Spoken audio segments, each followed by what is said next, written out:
You're listening to WO Voices, a podcast series from Women in Optometry magazine. I'm Marjolaine Bielefeld, editor of Women in Optometry. We're delighted you can join us. Welcome. We're here today with Dr. Lauretta Justin, owner of Millennium Eye in Orlando, Florida, and founder of Optometry Divas, and Valeria Napoles, a third-year optometry student at Southeastern University. Valeria has just received from Optometry Divas their first scholarship award. And Dr. Justin, I'm going to let you explain what that is and how that came about. Sure. Thank you so much for having us, Marjolaine. We always like to come and share and connect. Um, the scholarship program is something we started in Optometry Divas because we wanted so much to empower the next generation of optometrists who are coming out. And as we think about our mission, which is to empower, connect, and promote the success of women ODs, we realize one of the areas that we really, really need to focus on is students who are the future of our profession. So we put together a scholarship to help students think about what they want to do when they come out of school. Those of us who were involved in this project know that some of the challenges we had coming out of school was the uncertainty that we felt and just really the lack of knowledge of what was out there and what was available to us. So we wanted to give the students an opportunity to think about this before they graduate. So when they come out, they'll be more empowered to make more informed decisions. And that was the premise of the entire scholarship. And we're very excited for all the students who submitted their application. Well, congratulations, Valeria, for winning it. What did you learn from the process of applying? So during the application process for the scholarship, I learned a lot of things that they don't teach us in optometry school. So I was very fortunate to have been awarded this opportunity. I didn't know about it until my doctor told me about it, and she's been such an inspiration to me, and she pushed me to do this business plan, and I learned so much, things that I wouldn't even fathom to know if I hadn't done this scholarship. And what I've learned was how it is outside of optometry, so kind of like being a business owner. And she really is an inspiration to me because she owns her own practice, and hopefully one day I can own my practice just like her. Well, let's give her a shout out. Who is she?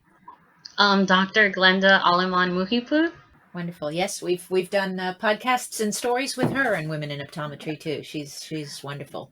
And so, Dr. Justin, this was really the goal of kind of the application process, wasn't it? It was the goal of the application process. What we looked at is, all the submissions that we got is what's the thought process of the different people that have submitted. And it was a really, really difficult decision because all the students worked so hard and made such a great presentation. What we put all the business plans through a 7-point test to look at what's in the actual plan, what are the different areas that are covered. And with Valeria, one of the things that we could see she was thinking about ahead of time is what made her stand out as a practitioner. So she had a good idea of what would make her different. She understood the language. She had the privilege or the ability to speak multiple languages. She's bilingual. So that does give her a point of differentiation. And the area that she wants to practice has a lot of patients who also speak that language and who also has a need for that service. She also, had thought about the square footage of her practice, which a lot of people don't realize how important that is to know the real estate that you're going to deliver this service in. And we were really impressed that she had 1,200 square feet as one of the criteria for her practice size, which makes so much sense when you're first starting, that you don't want to have a huge facility. And I like the fact that she wanted to buy out a unit up front, just buy it right off the bat. And so she has an understanding of the value of building equity over time. So she put a lot of thought in this plan. And also too, at that time, I didn't know uh, who she was and who she worked with or anything, but we looked at just the presentation of her plan, and we realized this student is really investing and thinking about what the future will be for her. So that would be a great model for other students to follow. I thought that was pretty good. Those are some of the points I remember, and I know that you also want to do myopia control and offer that as a specialty in your practice right off the bat. But I think it's good that you understand you want to do myopia control for a Hispanic population in a highly Hispanic populated area. So it creates more opportunities for your practice to grow, and then thinking I'm going to start small and get a small, area. And now, later on, as we got to know each other, that I knew who you were, it made sense as to how you have some of this thought process. But it makes sense that you volunteer and you work with someone who's doing the very thing you want to do. I always have a saying that I've learned is that success leaves clues. So if you want to do something, you find someone who knows who's doing it successfully, and you basically follow their path.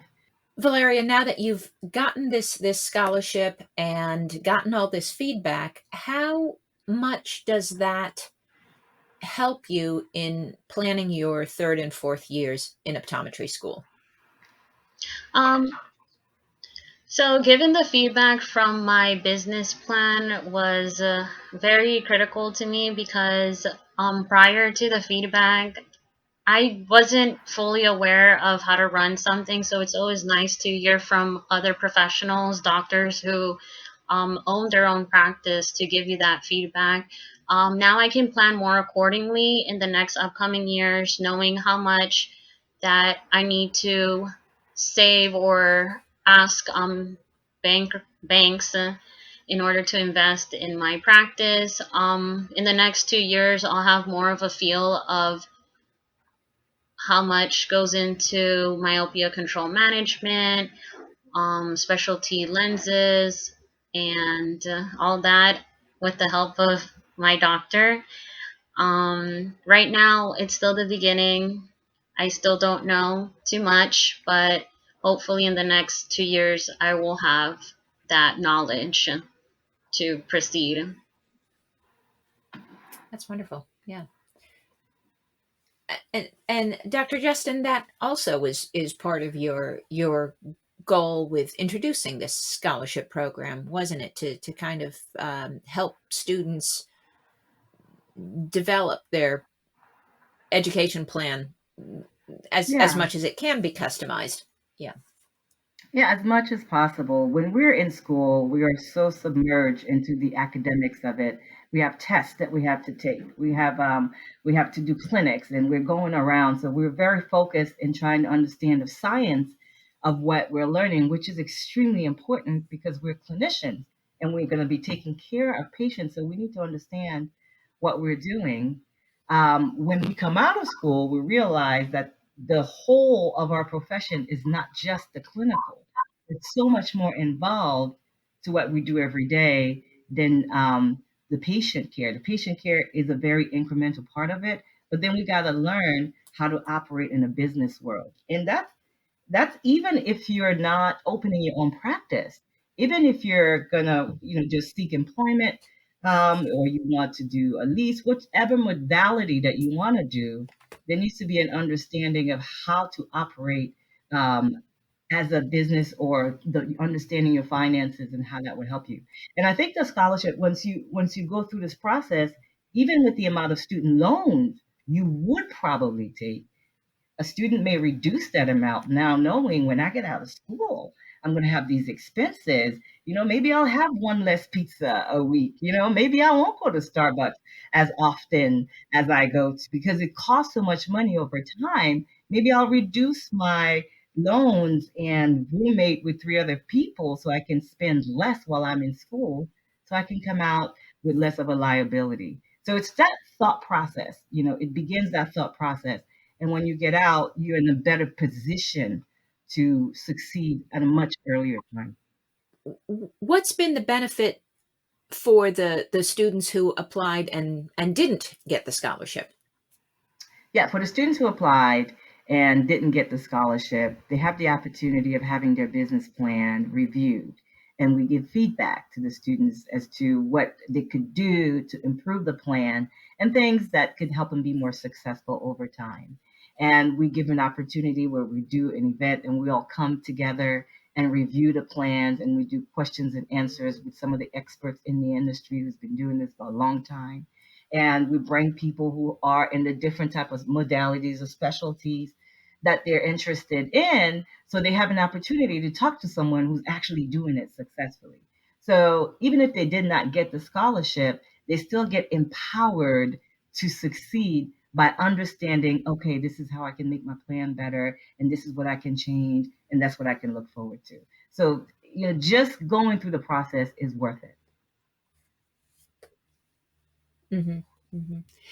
And these students get sort of live feedback from you? They get live feedback from us, and we also partner them with different mentors who are actually doing what they're doing, so they can ask questions over time, send emails, and just so they can kind of follow them through as they go through school to see how they do, and to help them along the way. Wonderful. And this seems like such a logical expansion of the Optometry Divas whole purpose for being. And do you see it growing? Absolutely. I see it growing considerably because it makes a difference.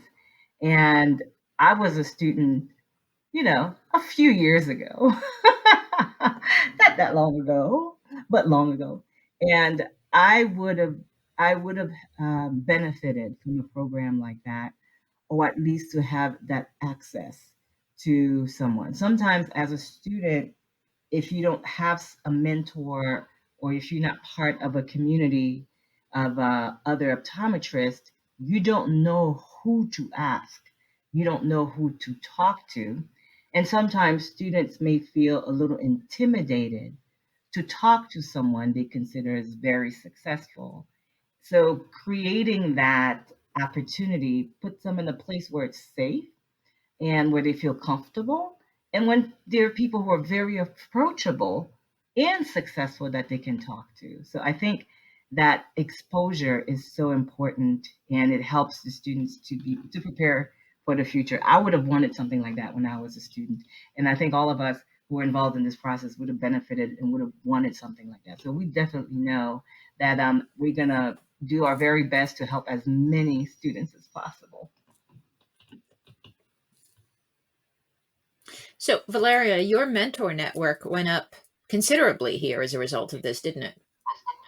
Yes, I believe so. I honestly made a LinkedIn prior to knowing about this scholarship, and I've been tagged here and there, and it's nice recognition being in optometry school and not having my career yet. And it's really nice because when I'm done with school, it'll be easier for me to network and kind of build what I want as a in my practice later on in the future. So having these lovely mentors to guide me and give me lovely feedback on my business plan is very helpful, because then I can tweak it here and there. It's obviously not finalized until I get more of a feel of it, but it's I'm very fortunate, honestly. I'm so glad I was given this opportunity. I'm blessed, and I really thank everyone in the committee for Optometry Divas for putting me out there and um, having um, increasing my network with other doctors. That's really sweet. That's wonderful. And it's nice to see how much you recognize how impactful this is going to be to, your schooling and your early career, which is a great push to get. Dr. Justin and Valeria, I want to thank you both for your time and for sharing this process. And we will certainly, in the pages of Women in Optometry, announce next year's scholarship application, and wish you the best. Thank you so much. And it was a pleasure speaking with Absolutely. you. Thank you, Valeria. Thank you for joining us. Thank you for inviting me on this call. This is amazing. When moving forward and I look back, I'll be very grateful for this moment. Thank you for listening. I hope you join us again on WO Voices. If you'd like to be a guest on the series, please send us an email at wovoicesonline@gmail.com, through our website at womeninoptometry.com, through Facebook at WO Magazine, or through Twitter or Instagram at WomenODs. See you next time.